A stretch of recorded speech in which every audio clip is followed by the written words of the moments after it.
আমাদের অনন্য স্টোরি সকল প্রকার পার্ট গল্প দেখতে আমাদের চ্যানেলটি সাবস্ক্রাইব করে পাশে থাকা বেল আইকনটিতে ক্লিক করে অল নোটিফিকেশন অন করে দিন। ভাইয়া, ওনার কি সবাই বডি ফিল্ডার? Wow, nice.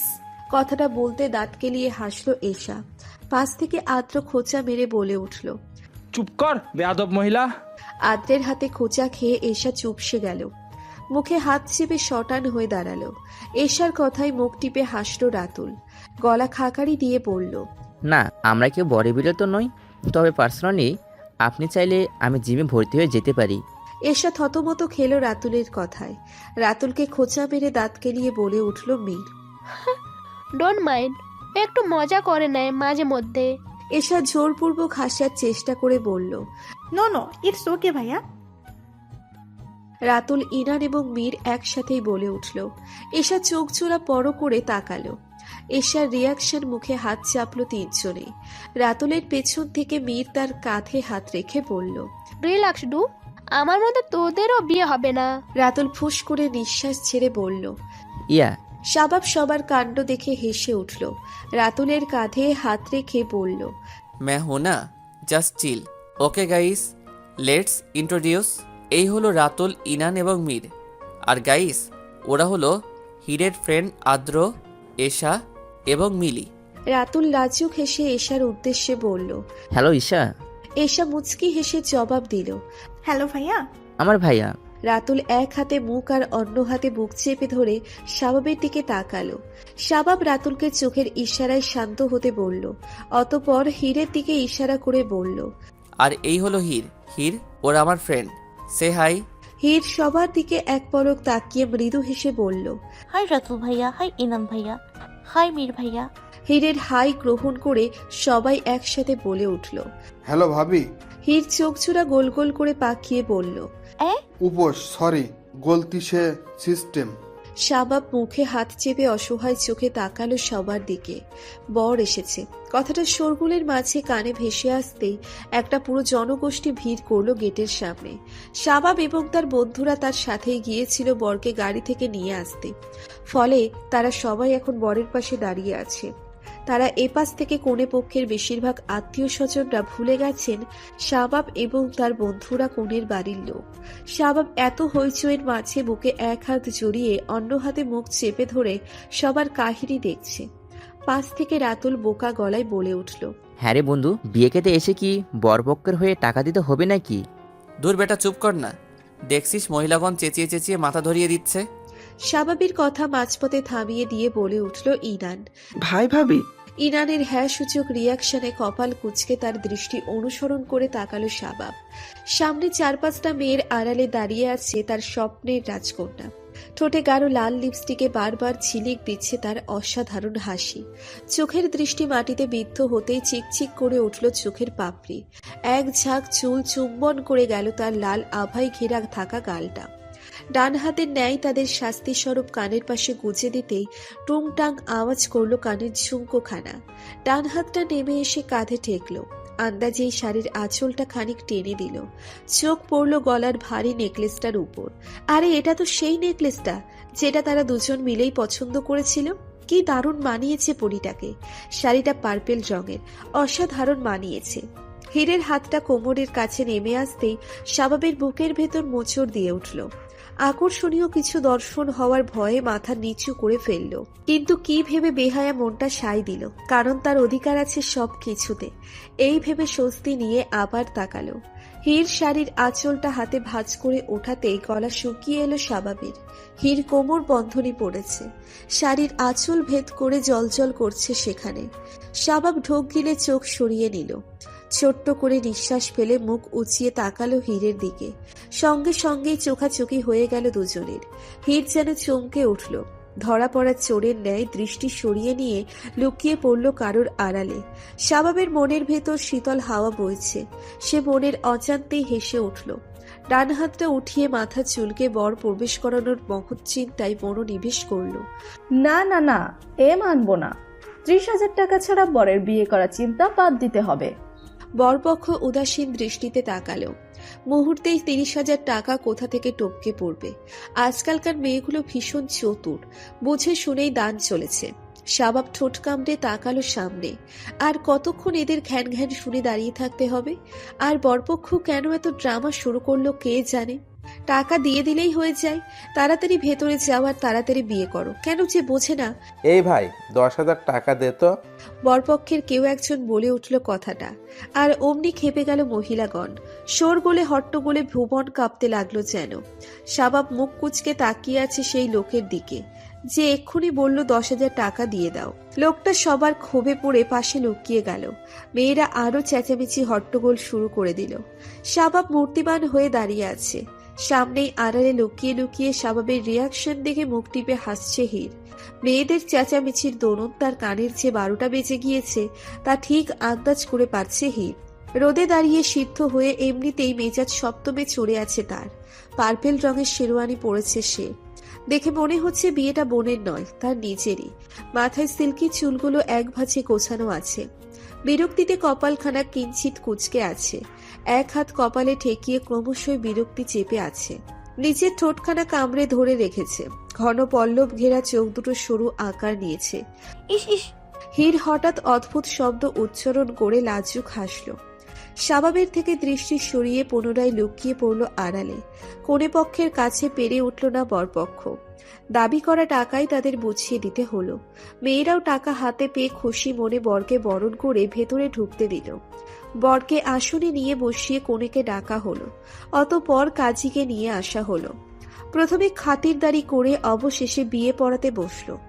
বর কনেকে ভিড় করে সব মেহমানরা জায়গা নিয়ে বসলো। হীর দূরেই দাঁড়িয়েছিল মনির পাশে। দুজনের আলাপচারিতাও হচ্ছে কিছু, তা দেখে হন্ততন্ত হয়ে তেড়ে এলো শাবাব। হীরের হাতটা শক্ত করে ধরে টেনে নিয়ে গেল কাজীর সামনে। সবাইকে অবাকের শীর্ষে পৌঁছে ফট করে বলে ফেলল, আগে আমাদের বিয়ে পড়ানো হবে কাজী সাহেব। শাবাবের এমন অদ্ভুত কথা শুনে মাথায় আকাশ ভেঙে পড়ল সবার। হীর হোঁচট খেয়ে পড়ল যেন। নাজমা বেগম, আজিম সাহেব, মনিকা, শিলা, সানিয়া, নেহাল সবাই হা হয়ে তাকালো শাবাবের মুখের দিকে। আজিম সাহেব বিস্ময় নিয়ে বলে উঠলেন, শাবাব, হঠাৎ কি ইয়ার্কি শুরু করলে তুমি? শাবাব শান্ত কণ্ঠে জবাব দিল, আমি কোনো ইয়ার্কি শুরু করছি না বাবা, আমি হীরকে বিয়ে করব আজ এবং এক্ষুনি। সানিয়া চকিত নজর বোলালো দুজনের দিকে। নেহাল সানিয়ার দিকে একবার তাকাচ্ছে, আবার হীর শাবাবের দিকে একবার তাকাচ্ছে। পেছন থেকে মনিকা এগিয়ে এলো, খ্যাপা দৃষ্টিতে তাকালো দুজনের দিকে। অতঃপর বলে উঠল, বিয়ে করবে মানে? এভাবে কি বিয়ে হয় নাকি? এই বললাম আর বিয়ে হয়ে গেল?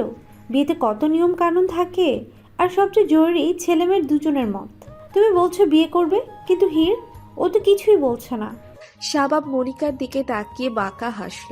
মাথাটা খানিক নিচু করে ভ্রু চুলকে জবাব দিল, হীরের মতো থাকুক বা না থাকুক, ডাজেন্ট ম্যাটার মনি, আমি ওকে বিয়ে করব, ব্যাস, ইটস এনাফ।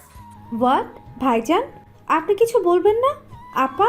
নাজমা বেগম কি কর্তব্য বিমূঢ়। তিনি কোনো বাক্য আওড়াতে পারছেন না। তবে তিনি মনে মনে বিশ্বাস করেন হীর তার ছেলের কাছে পৃথিবীর সবচেয়ে নিরাপদে থাকবে। হীরের জন্য শাবাব সবচেয়ে বেশি নিরাপদ। আজিম সাহেব তেতে উঠে বললেন, শাবাব, মনিকা ঠিকই তো বলছে। এভাবে বিয়ে করবে বললে তো বিয়ে করা যায় না, আর একা তোমার মতোই যথেষ্ট নয়। হীর কি বলে সেটা তোমার শুনে নেওয়া উচিত। হীর স্বাভাবিক সেন্সে নেই, হতবিহ্বল হয়ে তাকিয়ে আছে শাবাবের মুখের দিকে। সে তো তখনই হতভম্ব হলো যখন শাবাব বলল আগে তাদের বিয়ে পড়ানো হবে। সত্যিই কি একটা বিয়ে চাইলেই এভাবে হওয়া সম্ভব? শাবাব বাবার কথায় অবাক হচ্ছে না, কারণ তার বাবা বরাবর বড় অদ্ভুত। তার বাবা খুব ভালো করে জানে যে হীরকে ছাড়া অন্য কোনো মেয়েকে কখনো কাছে টানবে না, এমনকি ওই নজরেও কখনো দেখবে না। তবুও সে মানছে না, তবুও সে মানবে না হীরকে তার ছেলে ভালোবাসে সেই ছোট থেকেই। মনিকা কণ্ঠে অধিকার বোধ এনে বলল, আমি মানবো না এই বিয়ে। তোমার আর হীরের কিছুতেই বিয়ে হতে পারে না। শাবাব ভাবলেশীনভাবে তাকালো মনিকার দিকে। যেন মনিকা নিজের গলায় ছুরি ধরেও যদি বলে তুমি হীরকে বিয়ে করবে না, তবুও তার কিছু যাই আসে না। মূলত শাবাব মনিকাকে পাত্তা দিচ্ছে না। মনিকা ভেতর থেকে ফুঁসতে লাগলো। শাবাব হঠাৎ এমন কোনো প্ল্যান করে ফেলবে তা মনিকা কোসমিন কালেও ভাবতে পারেনি। না ভাবাটাই স্বাভাবিক। শাবাব যে ধরনের ছেলে তাতে সে হঠাৎ করে বিয়ে করার কথা কিছুতেই ভাববে না।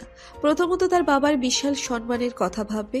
বাবার সম্মান বাঁচাতে দায় পড়ে এলেও সে এমন কাজ কোনো দিন করতেই পারে না। তবুও কেন হঠাৎ এমন সিদ্ধান্ত নিল শাবাব? অতিরিক্ত চাপ মনিকা নিতে পারছে না। ইচ্ছে করছে এখানে বিস্ফোরণ ঘটিয়ে ফেলতে, যাতে করে সবকটা একসাথে মরে। কিন্তু ইচ্ছে হলেই মনিকা পারছে না। রাগান্বিত হয়ে বা থ্রেট দিয়েও সে কিছু বলতে পারবে না শাবাবকে, কারণ শাবাব চাইলেই মারাত্মক কেসে ফাঁসিয়ে দিতে পারে তাকে। ভয় ভয় ভয়, সব দিক থেকে ফাঁদে পড়ে যাচ্ছে সে। শিলা আন্দাজ করে করতে পারল মনিকার মনের দহন। সে মনিকার পেছনে এসে চুপটি করে দাঁড়ালো। মনিকা রাগের বশে যা খুশি করে ফেলতে পারে বলেই তার ধারণা। যদি এমন কিছু করেও ফেলে সে যেন আটকাতে পারে তাকে। মা, শাবাব হীরকে নিয়ে নাজমা বেগমের সামনে দাঁড়ালো। না বলে ডাকতেই মলিন মুখে তাকালেন নাজমা বেগম। ছেলের গালে হাত রেখে স্নেহ ভরাম কণ্ঠে বললেন, মা তার ছেলেকে ভুল বুঝবে না। মা চায় তার হীরপরি যেখানেই থাকুক আর যার সাথেই থাকুক যেন সব সময় ভালো থাকে, সুখে থাকে। কোনো বিপদ যেন তাকে ছুঁতে না পারে। কোনো বিপদ তাকে ছোঁয়ার আগে যেন তাকে আগলে রাখার বট গাছটার ছায়ার মারতে হয়। পারবি তো আমার পরিটার রক্ষা কবচ হতে? স্বাভাবিক চোখ ভিজে উঠল মায়ের মতো। সে মায়ের হাতটা নিয়ে মাথায় ঠেকিয়ে বলল, শেষ নিঃশ্বাস পর্যন্ত মা। মা বাবাই আর ছোটো মাকে তো কোনো দিন ফিরে পাওয়া সম্ভব নয়, আর তাদের সামনে থেকে প্রমিস করাও সম্ভব নয়। তাই তোমাকেই বলছি, তুমি তো ছিলে তাদের মাথার উপর, বটগাছের মতো ছায়া দিয়েছ, তাদের সব থেকে বেশি ভালোবাসা দিয়েছ, নিঃস্বার্থভাবে ভালোবেসে সবসময় দুজনকে আগলে রাখতে চেয়েছ। আমি জানি এবং বিশ্বাস করি মা, তোমার থেকে বেশি ভালোবেসে আগলে রাখা এবং তাদের সাপোর্টার কেউ ছিল না। আর আমারও সব থেকে বড় সাপোর্টার তুমি মা। জানি বাবা এবং ছোটো মার মতো একইভাবে তুমিও আমাদের আগলে রাখবে। নাজমা বেগম চোখে জল নিয়ে হেসে উঠলেন। ছেলের দুগালে হাত রেখে কপাল নইয়ে চুমু খেলেন। পাশে শুকনো মুখে দাঁড়িয়ে থাকা হীরের প্রতি দৃষ্টিপাত করে বললেন, যা হয় ভালোর জন্যই হয়, বিশ্বাস করিস তো? মা ছিলেন নাটক শেষ হলে আমি কিছু বলতে পারি? আজিম সাহেবের বাজখাই গলা ভেসে আসলো। নাজমা বেগম ভাবলেশীন ভাবে হীরের মাথায় হাত বুলিয়ে হীরের কপালে চুমু খেলেন। নাজমা বেগমের ভাবলেশীন ভাবে আজিম সাহেবের রাগ বেজায় বেড়ে গেল। ফোঁস করে উঠে বললেন, আমি এই বিয়ে মানব না, কিছুতেই না। শাবাব পিছন মুড়ে তাকালো। বাবার চোখে চোখ রেখে শান্ত কণ্ঠে বলল, একটা যুক্তিযুক্ত কারণ দেখাও বাবা। আজিম সাহেব ক্রোধান্বিত হয়ে বললেন, আমি চাই না হীরের জন্য তোমার জীবন নরক হয়ে যাক। এক তো বাবাই বাবাই করতে করতে দিন দিন বাবাইয়ের মতো হয়ে উঠেছ, আর তার উপর বাবাইয়ের মেয়েকে পছন্দ হলো বিয়ে করার জন্য। শাবাব, আমি তোমায় সর্বদা বারণ করি বাবাইয়ের মতো হওয়া, বাবাইয়ের মতো এই করা সেই করা, এসব বন্ধ করো। জানো তো বাবাইয়ের শেষ পরিণতি কী ছিল? মরণ তাদের গ্রাস করে নিয়েছিল মাত্র কয়েক মিনিটের ব্যবধানে। সেই থেকে আজও অবধি হীর 1 মিনিটের জন্য শান্তির নিঃশ্বাস নিতে পেরেছে কিনা জিজ্ঞেস করো ওকে। ওর জীবনের নিশ্চয়তা দেওয়া তো খুব মুশকিল হয়ে দাঁড়িয়েছে। তুমি কি ভাবছো তুমি ওকে বিয়ে করে নিলেই হীরের জীবন সেভ? আরে তুমি এটা কেন ভাবছো? না, শত্রুরা রিয়াদ এবং কণিকার ন্যায় তোমাদের দুজনকে একইভাবে শেষ করে দিতে পারে। কেন বুঝতে চাইছো না? তুমি আমার একমাত্র ছেলে শাবাব, তুমি হীরের জন্য কিছুতেই মরতে পারো না। আজিম সাহেবের কথাগুলো তীরের মনে বিঁধল হীরের কাছে। মনে যেন দম বন্ধ হয়ে আসতে চাইল তার। বাবাইয়ের কথাগুলো কষ্টদায়ক হলেও তার প্রত্যেকটা কথাই বাস্তব। তার জীবনের কোনো নিশ্চয়তা নেই। আহমেদ বিলার এক একটি মানুষ যে তাকে আগলে রাখার চেষ্টা করে সবটাই দায়িত্ববোধে। ভাইয়ের অসহায় মেয়েটা একা থাকবে, অসহনীয় মৃত্যু যন্ত্রণা ভোগ করবে, এসব থেকে তাদের দায়িত্ববোধ জন্মেছে। বাবা মায়ের মতো নিঃস্বার্থভাবে ভালোবাসেনি কেউ। কথাগুলো ভাবতে ভাবতেই বড় আফসোস হলো। সেদিন বাবা মায়ের সঙ্গে একই সাথে পৃথিবী ছেড়ে দিলে কি এমন অপরাধ হতো? বরং সবাই ঠিক থাকতো। আজ এমন একটা দিনও আসতো না, আর এমন কিছু অপ্রত্যাশিত কথাও উঠতো না। হীর ভেতরে ভেতরে নিজেকে শক্ত করার চেষ্টা করলো। হাতের উল্টো পিঠে চোখের জল মুছে স্বভাবের দিকে তাকিয়ে শক্ত গলায় বলে উঠল, আমার হাতটা ছেড়ে দাও ভাইয়া। সেই তখন থেকে যে বিয়ে বিয়ে করছো, কই একবারও তো আমার কথা ভাবলে না আমি রাজি কিনা, এই বিয়েতে আমার মত আছে কিনা। হো, তুমি তো আবার দ্য গ্রেট সাদমান সাবাব। তোমার বিরুদ্ধে কথা বলে এমন লোক তো এখনো পৃথিবীতে জন্মই নেয়নি, তাই তো? তবে তুমিও শুনে রাখো, আমি তোমাকে বিয়ে করব না। আমি মরে যাব তবুও এই বিয়ে করব না। কে হও তুমি আমার? আমার উপর তোমার এত অধিকার কিসের? আমি তোমাদের দয়ায় এখনো বেঁচে আছি, তারই সুযোগ নিচ্ছ তুমি। কে বলেছে এত দয়া করতে? আমি বলেছি নাকি আমার মৃত মা বাবা বলেছে? কেউ বলেনি কেউ। অনেক হয়েছে, এবার আমাকে যেতে দাও। কারো দয়া নিয়ে বাঁচতে আমার দম বন্ধ হয়ে আসছে। আমি আর সহ্য করতে পারছি না। বড় মা, তোমার যদি অনুমতি থাকে তাহলে আমি আমার নিজের বাসায় ফিরে যাই প্লিজ। আমার এখানে থাকতে ভীষণ কষ্ট হচ্ছে বড় মা, দম বন্ধ হয়ে আসছে, মনে হচ্ছে আমি মরে। কথাগুলো বলতে বলতে ডুকরে কেঁদে উঠল হীর। চোখ থেকে অনবরত পানি ঝরে যাচ্ছে। নিজেকে সে সামলাতে পারছে না। দুমড়ে মুচড়ে যাচ্ছে তার মনটা। তার এতগুলো কথায় বিন্দুমাত্র হেলদোল দেখা গেল না স্বভাবের মাঝে। সে নির্বিকার ভঙ্গিতে আগের মতো করেই দাঁড়িয়ে আছে। এত সব কাণ্ডে উপস্থিত সবার মাঝে গুঞ্জন উঠল। হীরের বন্ধুরা তার কান্না দেখে দৌড়ে এলো তার পানে। উপস্থিত সবাই ভীষণ অবাক আজিম সাহেবের কথাগুলোয়। শাবাবের বন্ধুরা, তার বাকি টিম মেম্বাররা সবাই হতভম্ব হয়ে আছে। তবে শাবাব স্বাভাবিক, যেন তার বাবার থেকে এই কথাগুলোই আশা করেছিল। নাজমা বেগমও ছেলের ন্যায় স্বাভাবিক। আদ্র, এশা এবং মিলি হীরকে ঘিরে দাঁড়াতে সানিয়াও উঠে এলো। বকার সুরে বলল, একটা চট দেবো বেয়াদব মেয়ে। তুই আমাদের ছেড়ে আলাদা থাকার কথা ভাবছিস? কি করে বলতো, কেন বলছিস এসব কথা? হীর জবাব দিল না। সে কাউকে দেখাতে পারছে না তার বুকের ভেতরের রক্তক্ষরণ। সবাই তাকে সান্ত্বনা দিচ্ছে, কিন্তু এই সান্ত্বনা যে তার কানে বিষাক্ত লাগছে। সবাই যেন আপন হওয়ার নাটক করছে। তারা যেটা দেখাচ্ছে সবটাই লোক দেখানো। এসব কিছুই সত্যি নয়, সবটা মিথ্যা, মিথ্যা অভিনয়। হঠাৎ কোলাহলের মাঝে মুখ খুলল শাবাব। তার কণ্ঠ কোনো রকমের তেজ নেই, একদম শান্ত। শান্ত কণ্ঠেই বাবার উদ্দেশ্যে বলে উঠল সে, বাবা, তোমার অবান্তর কিছু যুক্তির যুক্তিযুক্ত উত্তর দিচ্ছি, এক এক করে মিলিয়ে নাও। প্রথমত, হীরের জন্য আমার জীবন যে কোনোদিন নরকে পরিণত হবে এ তোমার ভুল ধারণা। বরং হীরের জন্যই আজ আমি এখানে, এই সিচুয়েশনে, এই প্রফেশনে। আর দ্বিতীয়ত, তোমার ভাই রিয়াদ আহমেদ আমার বাবাই, যার জন্য সেই জন্মের পর থেকে আমার এক অদ্ভুত টান, যা আমি কোনোদিন তোমার জন্য ফিল করিনি বাবা। বাবাই আমার কাছে এমন একজন মানুষ যার কথায় আমি দুনিয়া ছাড়তে দুবারও ভাবতাম না, অথচ তুমি বললে আমি ভ্রু কুঁচকে তাকাতাম। বাবাই আমার কাছে সেই মানুষ যাকে আমি মান্য করে চলি। আমি তোমার কথায়, মনির কথায়, এমনকি এই দুনিয়ার কথায়ও হীরকে বিয়ে করার মতো থেকে পিছপা হব না। তবে বাবাই যদি একবার মুখ ফুটে উচ্চারণ করে, সাবাব এই বিয়ে তুই করবি না, আমি বিনা বাক্যে পিছিয়ে যাব, তাহলে ভেবে দেখো বাবাই আমার কাছে ঠিক কি। তারপরে আসি বাবাইয়ের শেষ পরিণতিতে। তার মতো সৎ এবং নিষ্ঠাবান মানুষ আমাকে দ্বিতীয়টা দেখাও বাবা। তোমার তো গর্ব হওয়া উচিত তোমার ভাইয়ের প্রতি, তুমি সেটা না করে আফসোস করছো।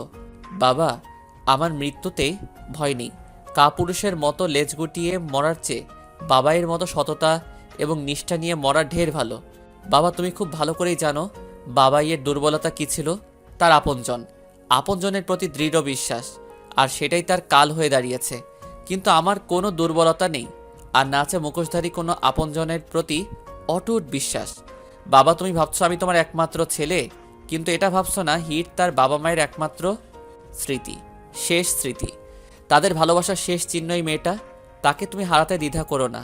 অথচ তার সঙ্গে তোমার ছেলে বিয়ে করবে বলে তোমার কষ্ট হচ্ছে, তোমার মনে হচ্ছে তোমার ছেলের জীবনটা নরক হয়ে যাবে। তোমার যদি সত্যি এমনটা মনে হয় তবে তাই বাবা, আমার আর কিছু বলার নেই। তোমার একান্ত ব্যক্তিগত সিদ্ধান্তের উপর।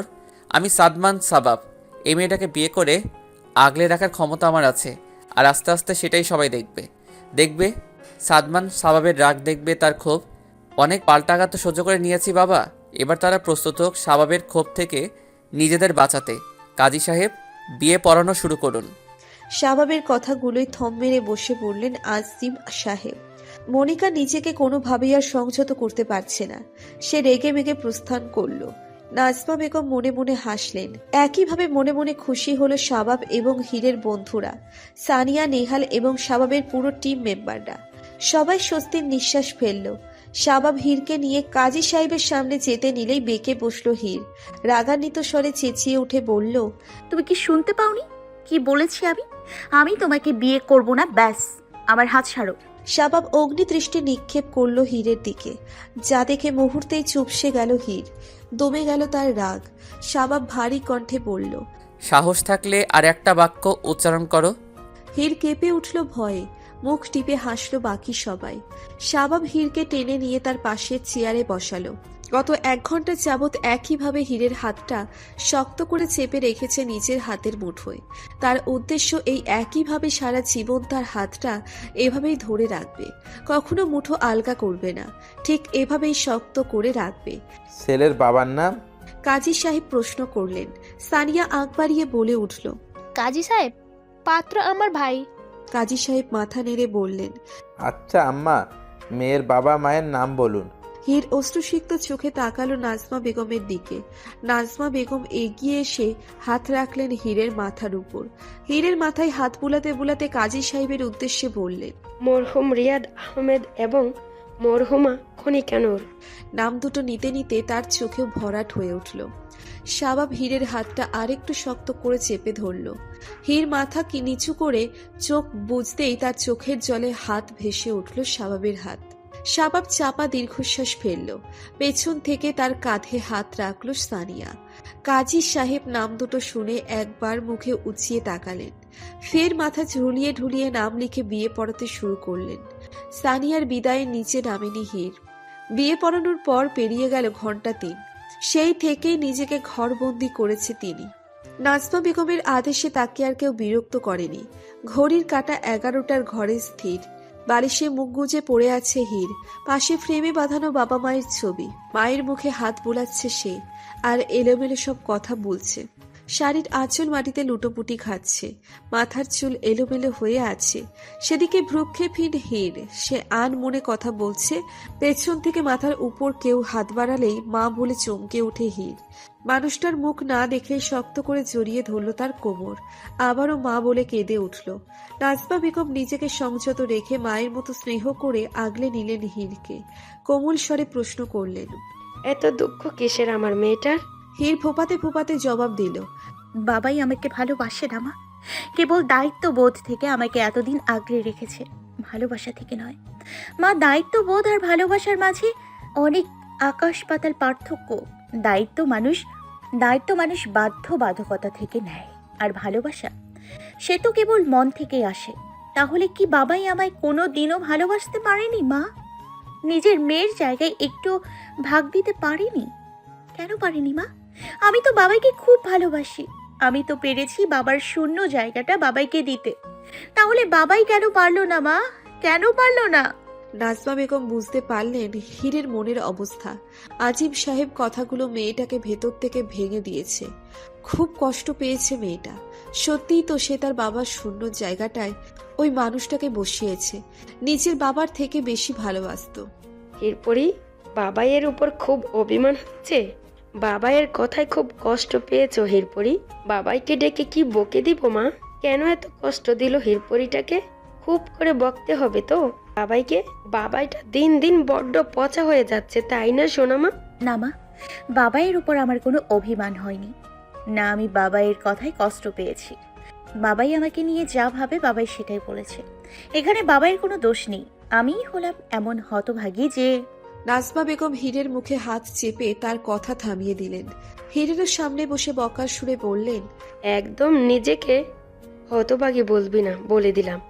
তুই আমার মেয়ে, আর আমার মেয়ে কখনো হতভাগী নয়। তোকে আমি এই 2 হাতে লালন পালন করে বড় করে তুলেছি।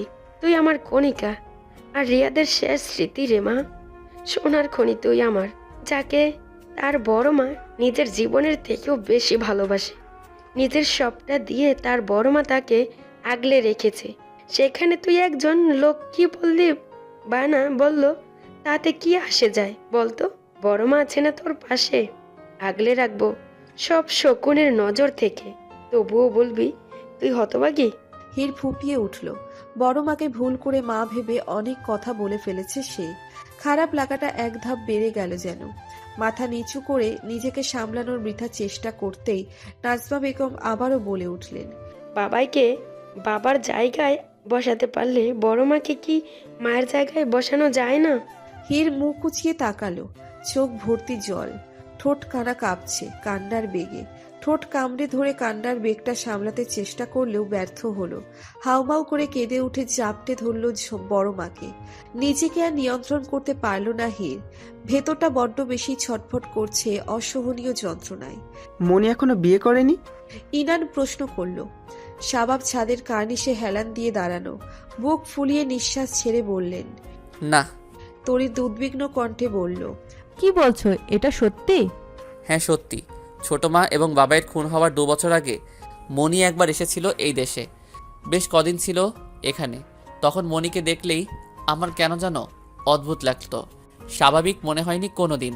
তাই বাবাইকে জিজ্ঞেস করেছিলাম মনির ব্যাপারে। মনির চালচলন, কথাবার্তা সবই কেমন অদ্ভুত লাগতো।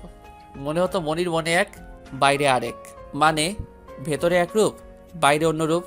মনি বাবাইয়ের সাথে অদ্ভুত ভঙ্গিতে কথা বলতো। মাকেও অনেকবার বলতে শুনেছিলাম। মা ছোট মাকে বলতো, মনি তোমার মতো নয়। এমন অনেক কিছুই ছিল। তখন বাবাই একদিন হঠাৎ আমায় বলল, জানিস চ্যাম, মনি কিন্তু এখন বিয়ে করেনি। আমি শুনে অবাক হয়ে জিজ্ঞেস করেছিলাম, কেন বাবাই, মনির জন্য কি তোমার মতো কাউকে পাইনি? বাবাই মলিন হেসে বলেছিল, বড় হো তখন বলবো।